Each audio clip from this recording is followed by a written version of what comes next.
This is new at 6 tonight. There may have been some moments in the past year when it felt like you might never laugh again, but quarantine cannot stop comedy. Every year, our news partners at Willamette Week put together a list of the funniest 5 comedians of the year. And today they released that list from last year. Comedians obviously can't perform to packed houses these days, but we have learned many of them have found other ways to crack us up. And here to talk about it, Assistant Arts and Culture Editor Andi Prewitt. Andi, thank you for coming on the program.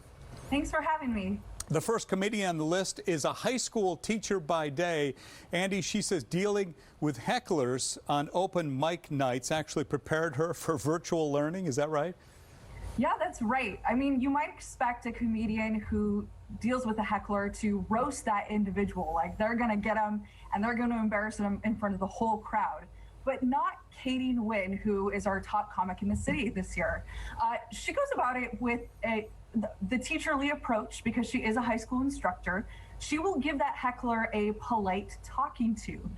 She will let them know what they're doing, say, hey, you know, this is a little distracting and maybe you shouldn't do it. And generally she will get a response. So when her classes moved online this year, obviously due to the pandemic, she was prepared for a whole Zoom room full of distracted and sometimes disruptive teenagers.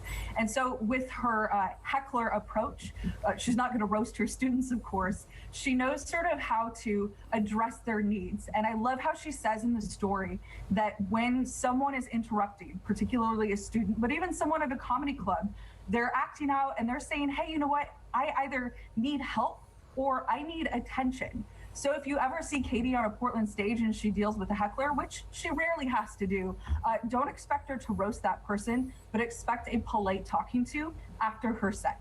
Andi, the pandemic has also changed the way this next comedian finds material, and we're talking about Tori Ward here. Yeah, so Tori Ward is this great comic who mines her own life experiences for material that she then brings to the stage. And often it's stuff that might be a little embarrassing. So she's got this great self-deprecating sense of humor. Now, her life has obviously changed. We're indoors.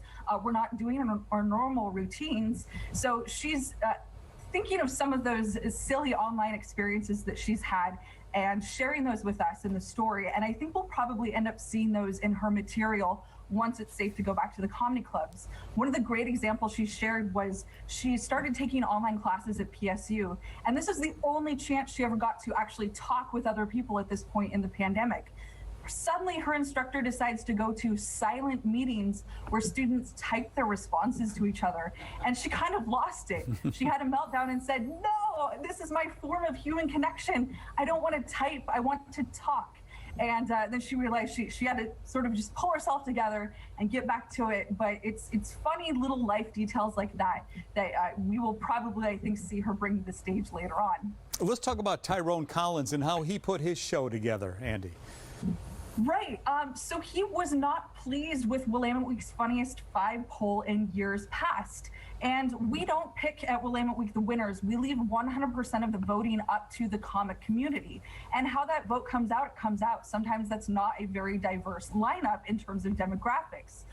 One year that he was not happy with, it was all white dudes. And he felt the need for Willamette Week to have more women, of course, but also him. He was not included in that first year. So what he decided to do was start his own comedy showcase protesting Willamette Week, where all of the comedians were female, all women comics, and he was the host.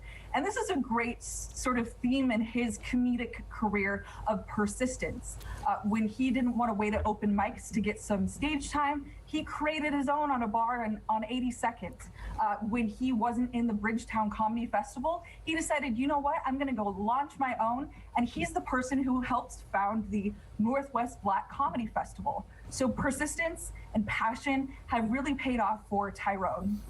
Andi Prewitt, thanks for being on the program. We're out of time. I also want to mention Lydia Manning and Whitney Street, who are on that list as well. Always great to see you. You can learn more about them and read the entire article in the latest edition of Willamette Week on newsstands now or online at wweek.com. Coming up after